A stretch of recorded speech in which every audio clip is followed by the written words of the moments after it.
Tapi memang Indonesia Timur itu selalu ketinggalan dengan Indonesia Barat. Jadi kita harus ada special effort membantu Indonesia Timur itu terutama untuk membuat infrastrukturnya di sana. Saya sekali lagi tak bisa menyembunyikan kebahagiaan, sangat lama didambakan masyarakat kita. Insya Allah tahun ini akan diwujudkan oleh Bapak Presiden kita, Presiden Bapak Insinyur Haji Joko Widodo.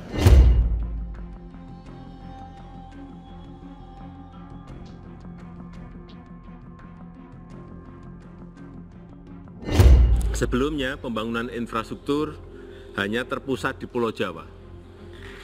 Satu pulau dari 17.000 pulau yang dimiliki oleh Indonesia, yang akhirnya berdampak pada 56% penduduk terkonsentrasi di Pulau Jawa. Dan 58% aktivitas ekonomi juga terpusat di Pulau Jawa. Ketimpangan ini yang terus kita tekan melalui pembangunan infrastruktur di luar Pulau Jawa, baik berupa sekali lagi seaport, power plant, airport, jalan tol semuanya. Inilah yang akan memunculkan sebuah pemerataan yang Indonesia sentris. Kita jangan berhitung waktu berapa lama dia akan berdampak. Ya. Membangun infrastruktur itu memang pada saat dia belum ada. Ya. Ini yang harus kita jangan membangun sesuatu setelah orangnya rame. Ya itu akhirnya satu biayanya tinggi dan manfaatnya juga perencanaannya menjadi tidak mulus gitu loh. Kita merencanakan itu adalah merencanakannya sejak dia masih kosong, masih belum ada. Membangun infrastruktur tidak hanya sekedar mengatakan berapa profit yang akan kita dapatkan, ya, tapi kita membangun nilai di sana. Makanya saya sebutkan tadi, membangun infrastruktur itu bukan hanya sekedar membangun fisik. Infrastruktur itu adalah prasyarat untuk kita membangun manusianya.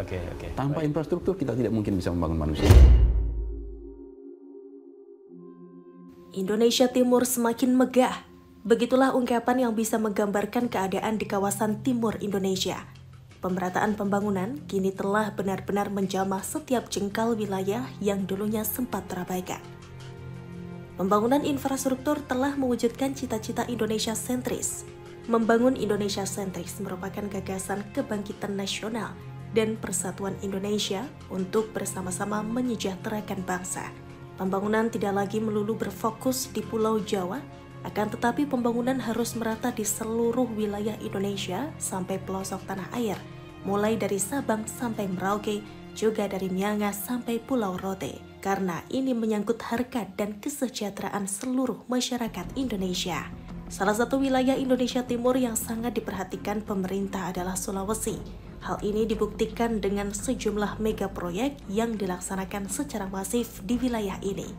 Seperti Bendungan Ameroro yang terletak di Kecamatan Uepai, Kabupaten Konawe, Provinsi Sulawesi Tenggara atau Sultra, yang diresmikan Presiden Joko Widodo baru-baru ini. Pembangunan bendungan yang didanai APBN sebesar 1,6 triliun rupiah tersebut dibangun pada akhir tahun 2020 dengan tujuan untuk menambah jumlah tampungan air di Sulawesi Tenggara dalam rangka mendukung program ketahanan pangan dan ketersediaan air.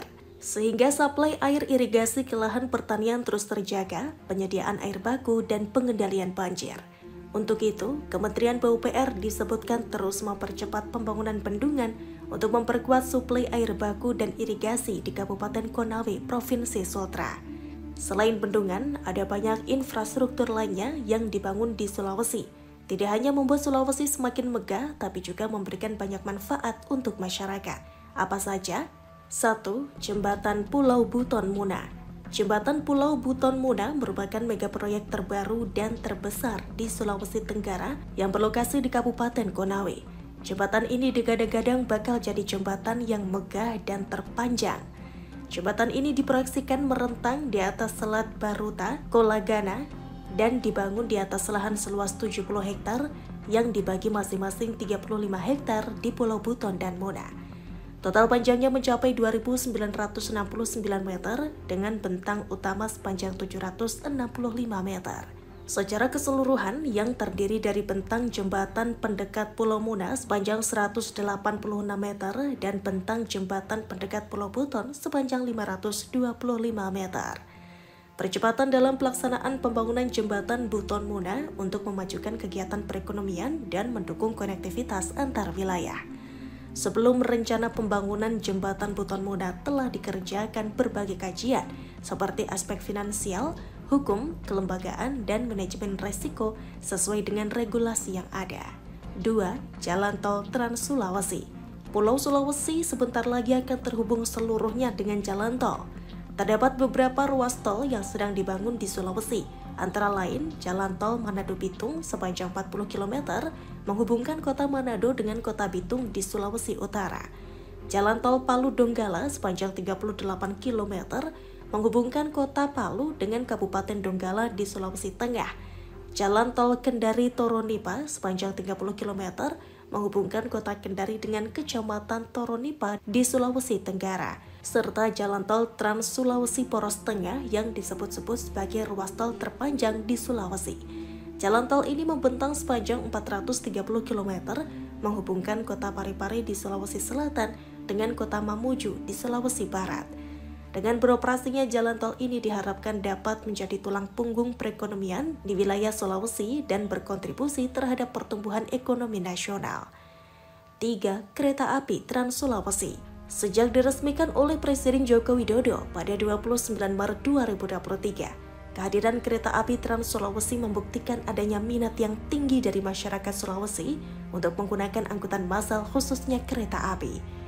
Beroperasinya kereta api Trans Sulawesi menjadi momen bersejarah bagi kereta pertama di wilayah timur Indonesia. Menurut catatan sejarah, Pulau Sulawesi sebenarnya sudah memiliki kereta api yang dibangun pada tahun 1922 dengan jalur sepanjang 47 km antara Makassar Takalar. Bahkan kereta ini telah dioperasikan pada 1 Juli 1923. Namun sayangnya sisa jalur ujung Pandang Maros belum sempat diselesaikan. Setelah itu belum ada pembangunan jalur kereta api baru di Sulawesi. Hingga pada tahun 2015, pemerintah mulai mengerjakan jalur kereta api Trans Sulawesi. Jalur kereta api dibangun untuk menjangkau daerah-daerah penting di Pulau Sulawesi. Pada tahap 1, pemerintah membangun jalur kereta api dari Makassar hingga Parepare. Kehadiran kereta ini diharapkan dapat meningkatkan hal positif bagi masyarakat setempat.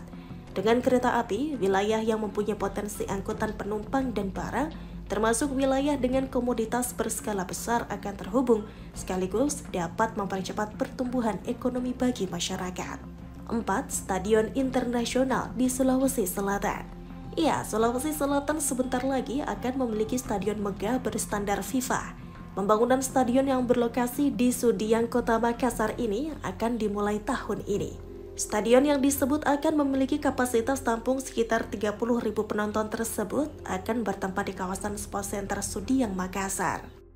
Lokasi pembangunan stadion terhitung memiliki kisaran luas 20 hektar, di mana di kawasan Sudiang sendiri ada lahan seluas 75 hektar.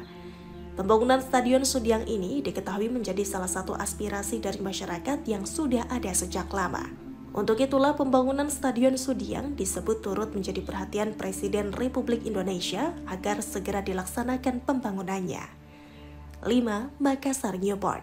Pelabuhan yang telah diresmikan oleh Presiden Jokowi pada 22 Februari 2024 tersebut merupakan pelabuhan terbesar kedua di Indonesia setelah Pelabuhan Tanjung Priok di Jakarta.